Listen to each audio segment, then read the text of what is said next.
তীব্র গরমে নাভিশ্বাস উঠেছে মানুষের মধ্যে, তবে সবচেয়ে বেশি বিপাকে পড়েছে দিনমজুর খেটে খাওয়া মানুষ। সাধারণত শহরের মাঝে যারা কাজ করছেন তাদের কষ্টের গল্প কম বেশি সবারই জানা, কিন্তু গাবতলীর তুরাগপাড়ের ইট বালু ও কয়লা শ্রমিকদের নিদারুণ পরিশ্রমের চিত্র বারবার আড়ালেই থেকে যায়।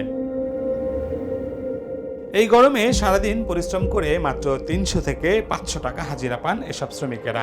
দীর্ঘদিন ধরে এই পেশায় নিযুক্ত থাকলেও কাজের কোনো মূল্য বাড়ে না তাদের। এছাড়া আধুনিক প্রযুক্তির ব্যবহারের ফলে কাজের পরিমাণও কমে গেছে বলে জানান তারা।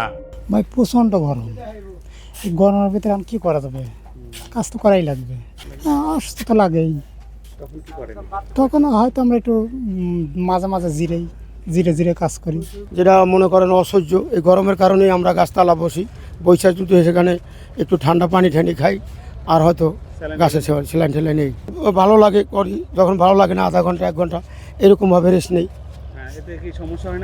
সমস্যা মানে আমার প্রোডাকশন যেটা কন্টিনিউয়াস কাজ করলে যেমন আমরা 500-600 টাকা পাইতাম, দেখা গেল 300-400 টাকা পাই। এই জায়গা তো বাজারে যাইতে শেষ হয়ে যায়।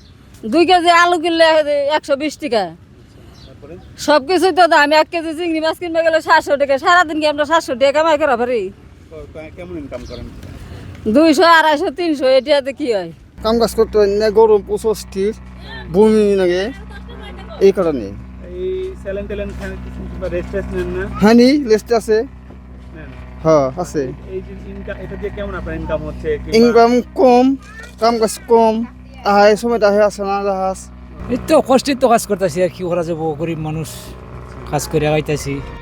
গাবতলী ঘাটপাড়ের এসব শ্রমিকদের একটাই চাওয়া, দ্রব্যমূল্যের ক্রমাগত ঊর্ধ্বগতি ঠেকাতে হবে, যেন পরিবার নিয়ে দুবেলা নুন ভাত খেয়ে বাঁচতে পারেন তারা। রাকিব হাসান, বার্তা 24, ঢাকা।